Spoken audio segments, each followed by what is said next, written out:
Hi everybody, this is Randa from Little Pro Education Group, and I am in my bathing suit. I'm on my way to the beach, as most of the families, students, and educators are. And so we've changed up our schedule, and we're giving you this brand new series. This series is called How to Prepare Your Child for a Successful 2019-2020 School Year. And if you think about it, 2020 vision means that you have perfect vision. And so preparing your child to have a successful school year with this information, you're having perfect vision to help lead and guide them. All right, so every single week I'm going to give you just a few tidbits of information, some things that you may be already doing, but it's basically located in all one particular area. And so I'm going to upload this to my YouTube page, and you can review it. So if you want to grab a quick pen, paper, now is the time to do that, or you can just save the video. Okay. So for today's number one tip,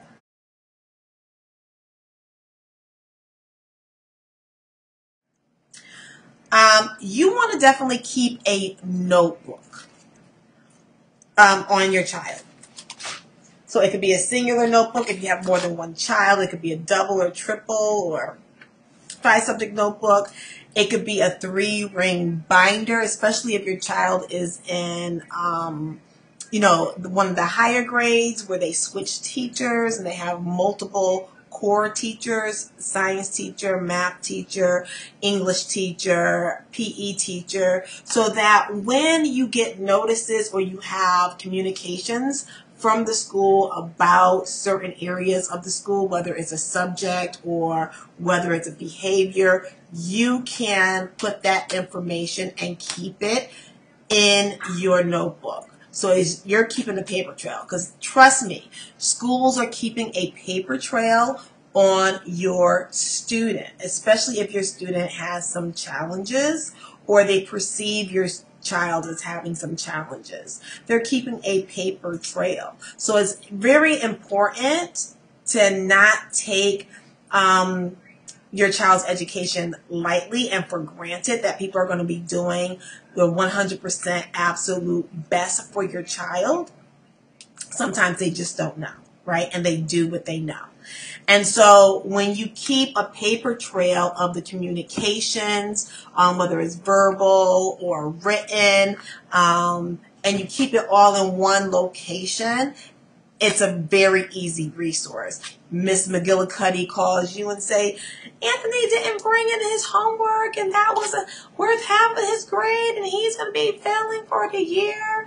And, you got in here, oh, wait, homework is only supposed to be 10% of the grade. Miss McGillicuddy, what are you talking about? Oh. Right? So, and then they have like syllabus at the beginning of the year for each course typically, and it gives you the grading breakdown. And if that grading breakdown there's a difference between other classes, like if they don't have a school standard, if each department or each teacher has their leeway in that, you can have all of the syllabi located in one section, right? And that brings us to the second tip. And that is, as soon as school is open, if your student is new to the school, get the online grading password.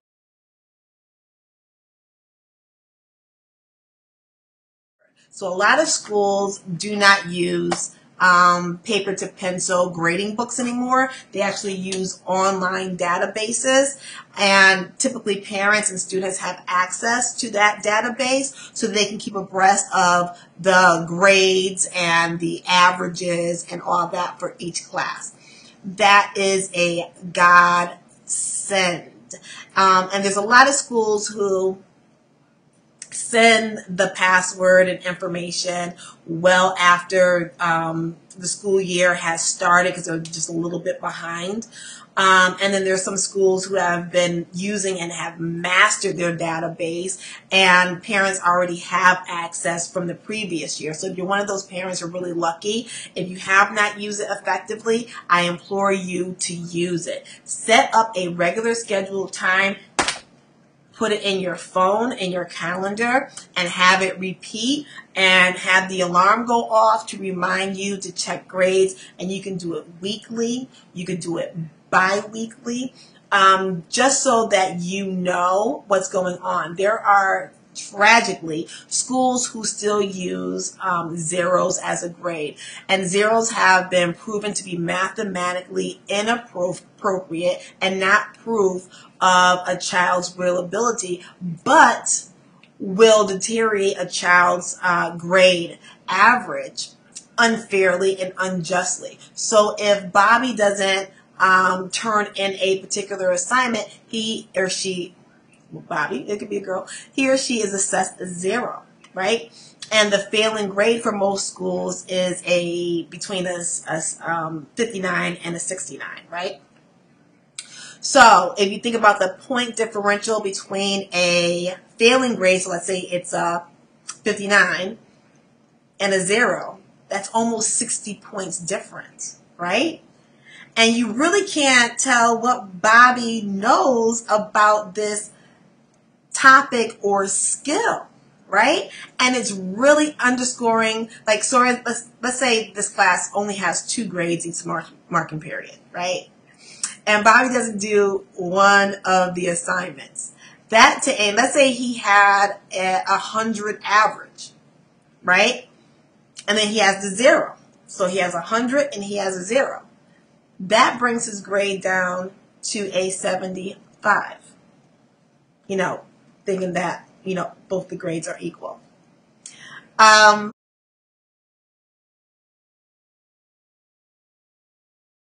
And so that's 25 percentage points, right? And that really doesn't speak to what Bobby really knows. And sometimes a lot of these assignments are filler assignments, right? And what I mean by filler assignments is like teachers teach the way they've been taught. And so they're overrunning the kids with the same information and assessments, and they're giving homework assignments, and this kid has already mastered it. And Bobby's like, I know this already. I did this already. No, I'm not doing the homework. I got other things to do. I'm not doing that. And so that makes perfect sense. And so now Bobby is being punished, not because he doesn't know the content, not because he doesn't know the skill, but because he didn't do this particular assignment.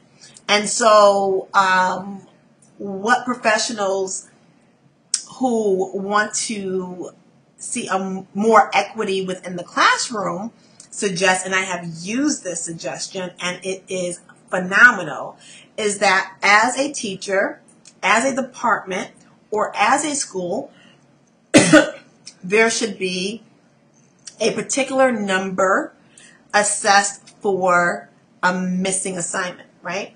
So if you do like a 43, it's well under your typical failing grade, the 59 or 69, depending on, you know, what your school designates as a failing grade. And it's a very odd number. And so the chances are that a student is going to get a 43 on a test, on a quiz, on a homework assignment. It is not common, you know, like opposed to if you assign a 50 or a 60 or a 40, because those are like really even numbers. So if you assess a 43, you can still say, okay, Billy is only getting a 76 average when he is so much capable of a higher grade point average. But look at all these 43s that he has. He did not do all of these assignments, right? And so his grade point average is going down. Now, it's not bringing him down to a failing grade, right? It's more aligned with what he is actually capable of, right?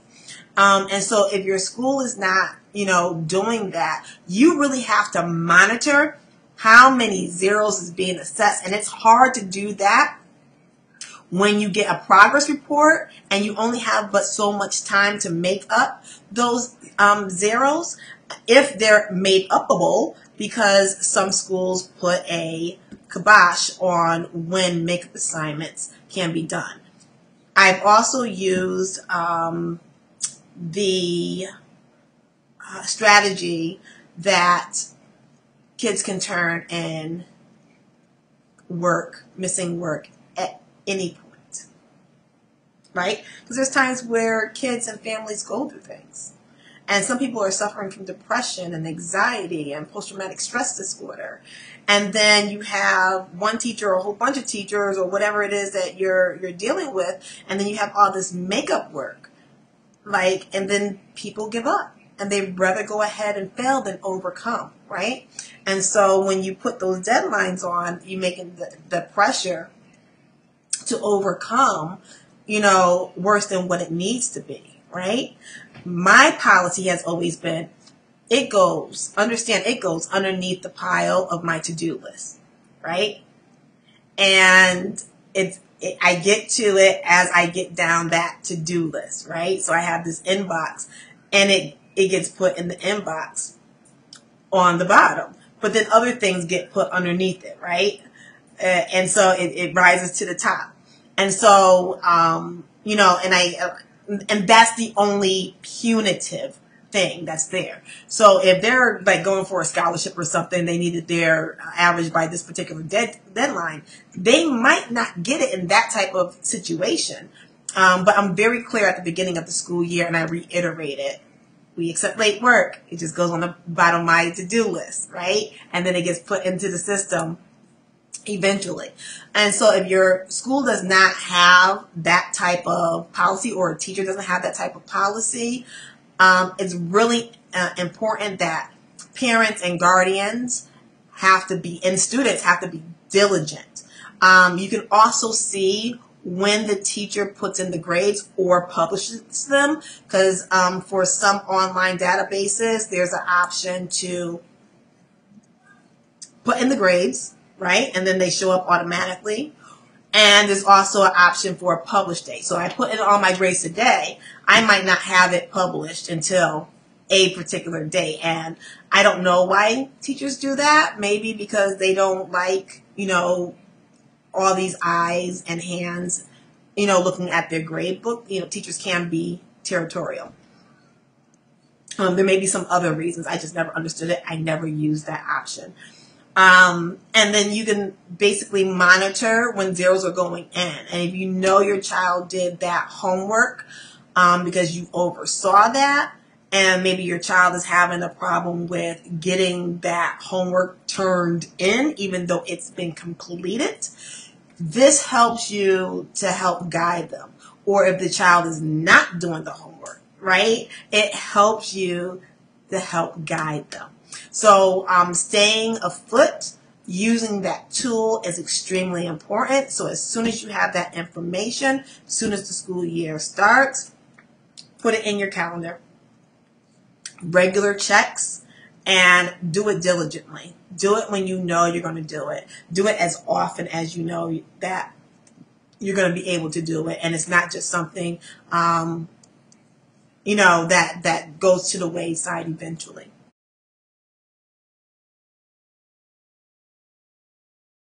My other suggestion is to go to your Board of Ed.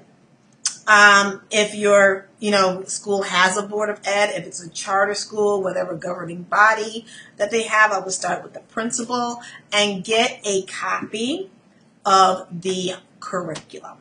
Okay, so one of the things that parents are facing today is today's standards in the classroom has risen, and it has done some wonders for kids. I am a proponent of the advances that they have done and increasing the rigor for students, and students have rise to the occasion. Kids are amazing. in terms of what they can do. But the thing is, a lot of us don't have, even as an educator, looking at some of my kids' work in elementary school and the new strategies that they're using, it's totally different and it's mind-blowing. And even in first, second, third grade, sometimes we can't help our kids with the homework because they have to learn a certain way of doing certain things. And kids are writing essays in second grade, right? It's pretty amazing. So it's really important to get an idea of what the schools are expecting of your children so that you can help lead and guide them, right? And maximize their education, because now you're coming at it from a knowledgeable standpoint. And then by having a copy of the curricula, some schools are going to have them separately. Some schools are going to have it, all together in one document. You're forearmed with every unit, right? And so if this teacher sends home a notice that they're doing this unit, you can say, are you going to be doing this unit? Oh no, we skipped that unit. That's not a unit that we. So you're actively, you are knowledgeable. You know exactly what's going on. And if there's any discrepancies, and you will know because you have the document right before you. What if the teacher made a mistake, right? And your kid is going to be tested. That's going to be within the unit, right? So you'll really know if the school is doing their part and their role. That's it for today. Next week, I'm going to get into some other strategies on how to make sure that your child is successful for the 2019-2020 school year. It has a lot more to do than going to Walgreens, Walmart, Target for their back-to-school sales and get them the new clothes and uniforms and notebooks and writing utensils and markers and all that stuff. There are real strategies that we're going to give you to help make sure that your kid has a really great school year. See you next week. Bye.